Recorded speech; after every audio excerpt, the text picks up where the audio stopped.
நிர்வாக முறைகேடுகளை சரி செய்திருந்தாலே மின்கட்டண உயர்வை தடுத்திருக்கலாம் என மின்வாரிய முன்னாள் அதிகாரிகள் கருத்து தெரிவித்துள்ளனர். தமிழகத்தில் அனைத்து மின் நுகர்வோருக்கும் இன்று முதல் 15% மின் கட்டணம் உயர்த்தப்படுவதாக மின்சார ஒழுங்குமுறை ஆணையம் அறிவித்துள்ளது.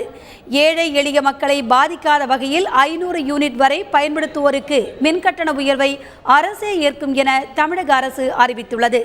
கட்டண உயர்வு குறித்து கருத்து தெரிவித்துள்ள மின்வாரிய முன்னாள் அதிகாரி செல்வராஜ், மின்சார வாரியத்தில் நடைபெற்றுள்ள முறைகேடுகளை சரி செய்திருந்தால் கட்டண உயர்வை தவிர்த்திருக்கலாம் என்று கூறியுள்ளார். மின்சார வாரியத்தின் நிதிநிலையை சீரமைப்பதற்காக கொண்டுவரக்கூடிய உயர்வு அல்ல.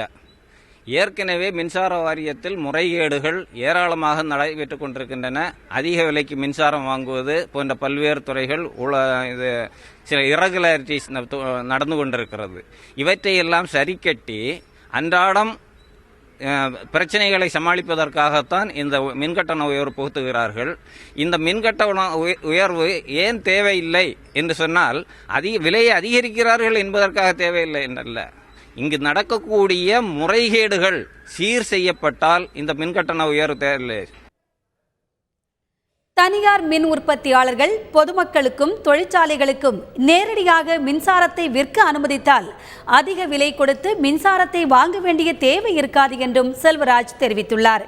500 யூனிட் வரை பயன்படுத்துவோருக்கு மின் கட்டண உயர்வை அரசே ஏற்கும் என்ற அறிவிப்பு கண்துடைப்பு என்றும் அவர் கருத்து தெரிவித்துள்ளார். மின் சட்டத்திலேயே ஓபன் ஆக்சஸ் என்ற ஒன்று இருக்கிறது.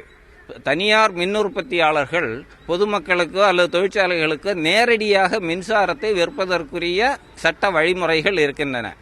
அதன்படி இந்த அதிகப்படியான மின் தேவையை இந்த உற்பத்தியாளர்களிடமிருந்து பயனீட்டாளர்களுக்கு நேரடியாக விற்பதற்கு அனுமதி கொடுத்துவிட்டால் இந்த மின்சார வாரியம் அதிக விலை கொடுத்து மின்சாரத்தை வாங்கி அதனால் நஷ்டம் ஏற்பட வேண்டிய அவசியமில்லை.